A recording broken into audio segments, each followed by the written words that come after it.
మహి అయితే guitar play చేస్తూ ఉంటాడు. అలా గిటార్ ప్లే చేస్తూ తనైతే మ్యూజిక్ని ఆస్వాదిస్తూ తనైతే చాలా సంతోషంగా ఉంటాడు. ఇక తను మ్యూజిక్ ప్లే చేశాక అక్కడ ఉన్న వాళ్ళ ఫ్రెండ్ అయితే మహితో ఇలా అంటూ ఉంటాడు, ఏంట్రా ఇప్పుడు నువ్వు ప్లే చేసిన మ్యూజిక్ చిన్ని కోసమే కదా అని చెప్పి అంటాడు.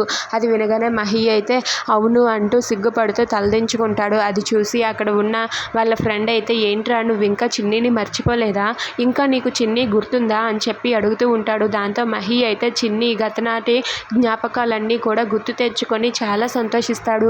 నేను చిన్నిని ఎలా మర్చిపోతానురా, చిన్ని చాలా మంచిది, చిన్నిని నేను ఎప్పటికీ మర్చిపోలేను, నా శ్వాస ఆగిపోయేంత వరకు కూడా చిన్నిని నేను మర్చిపోను, వదిలిపెట్టను అని చెప్పి మహి అయితే చిన్ని మీద ప్రేమను పెంచుకుంటాడు. ఇక దాంతో వాళ్ళ ఫ్రెండ్ అయితే చాలా సంతోషిస్తాడు. ఇక అక్కడ ఉన్న చిన్ని రూపంలో ఉన్న మధుమిత అయితే ఇలా అనుకుంటూ ఉంటుంది, వాడు నన్ను ర్యాగింగ్ చేశాడు, వాడు నన్ను కాళ్ళ మీద నడిచేలా చేశాడు, వాడు అందరి ముందు నన్ను వేళకోళం చేశాడు, వాడిని నేను వదిలిపెట్టను, వాడి పేరు మ్యాగీయా, వాడి మ్యాగీ వదిలిపోయేలా చేస్తాను చూస్తూ ఉండు అంటూ అక్కడ ఉన్న మధుమిత అనుకుంటూ ఉంటుంది.